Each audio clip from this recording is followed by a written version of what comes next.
লেখা কবিতা জন্মান্ত। আমি ছেড়েই দিতে রাজি আছি সুসভ্যতার আলোক। আমি চাই না হতে নববঙ্গে নবযুগের চালক। আমি নাইবা গেলেম বিলাত, নাইবা পেলেম রাজার খিলাত। যদি পরজন্মে পাইরে হতে ব্রজের রাখাল বালক, তবে নিবিয়ে দেব নিজের ঘরের সুসভ্যতার আলো।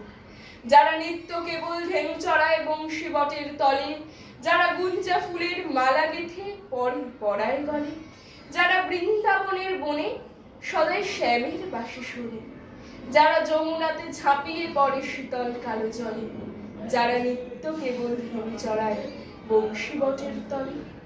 ওরে বিহান হলো যা ওরে ভাই, ডাকি পরস্পরে। ওরে ওই যে দধি মন্থ ধ্বনি উঠল ঘরে ঘরে। হ্যারো মাঠের পথে ধেনু চলে উড়িয়ে গোখুর রেণু।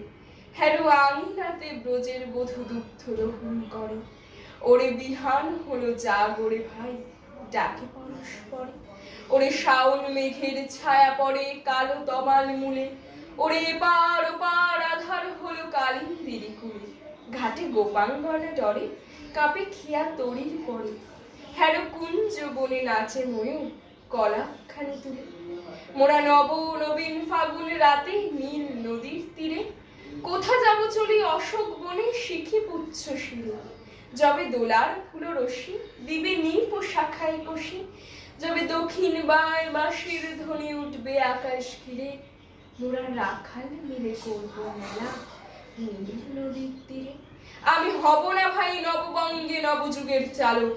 আমি জ্বালাবো না আধারে দেশে সুসভ্যতার আলো। যদি ননী ছানার গায়ে কোথাও অশোক লেপের ছায়, আমি কোনো জন্মে পারি হতে ব্রজের রাখাল বালক। তবে চাই না হতে নববঙ্গে নবযুগের চালক। নমস্কার।